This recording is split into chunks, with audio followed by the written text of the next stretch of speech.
n'avait jamais eu beaucoup d'imagination.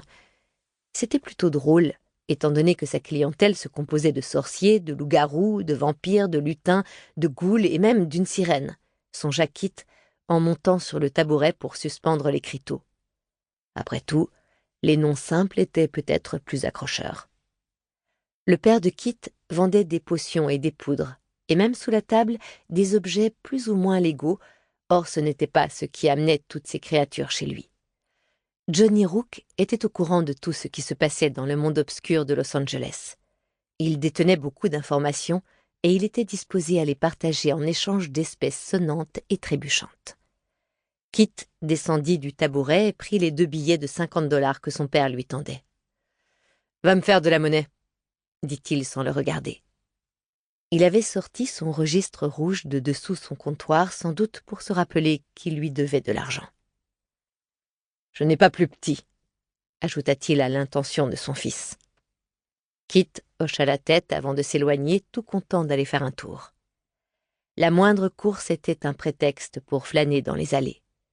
Il passa devant un étal chargé de fleurs blanches qui dégageait un parfum lourd et sucré, puis un groupe d'hommes en costume qui distribuaient des brochures sous un écriteau proclamant « Être surnaturel, vous n'êtes pas seul.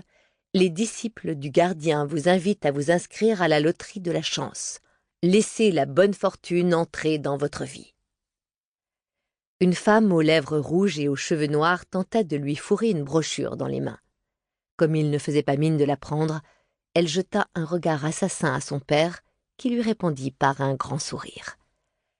Kit leva les yeux au ciel. Il existait d'innombrables petites sectes consacrées au culte d'un ange ou d'un démon mineur. Pour la plupart, elles n'étaient d'aucune utilité.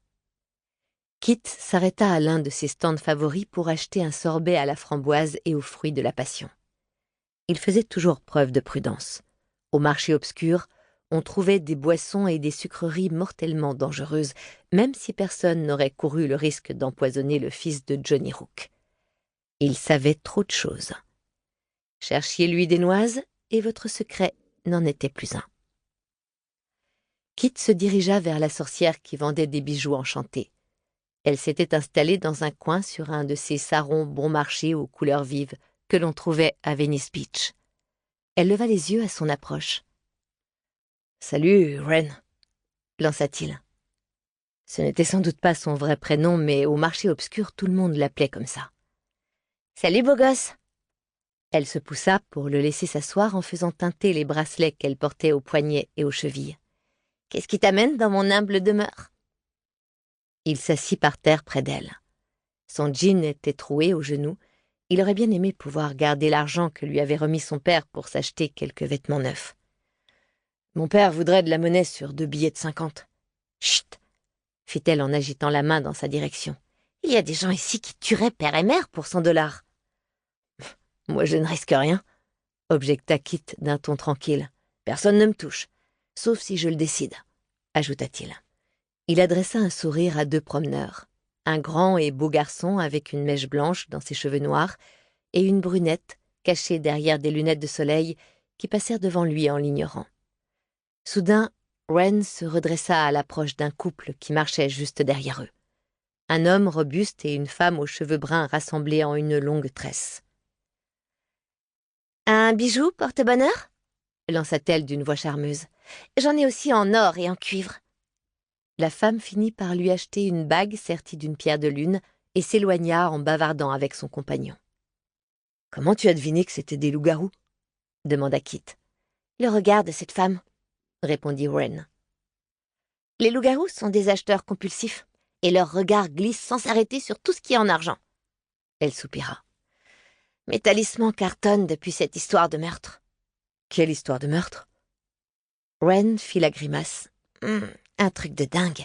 On a découvert des cadavres entièrement recouverts d'inscriptions en langue démoniaque, des corps brûlés, noyés, aux mains tranchées. Toutes sortes de rumeurs circulent. Tu n'étais pas au courant? Tu n'écoutes pas les ragots? Non, répondit Kit, pas vraiment. Il regarda le couple se diriger vers le nord du marché, là où les lycanthropes se retrouvaient pour acheter de l'aconite, des couverts en bois ou en fer et d'autres objets spécifiques aux loups-garous. bien que le marché obscur. Pour continuer à écouter ce livre audio gratuitement, cliquez sur le lien dans la description et vous pourrez l'écouter en entier sans frais grâce à l'essai de 30 jours d'Audible.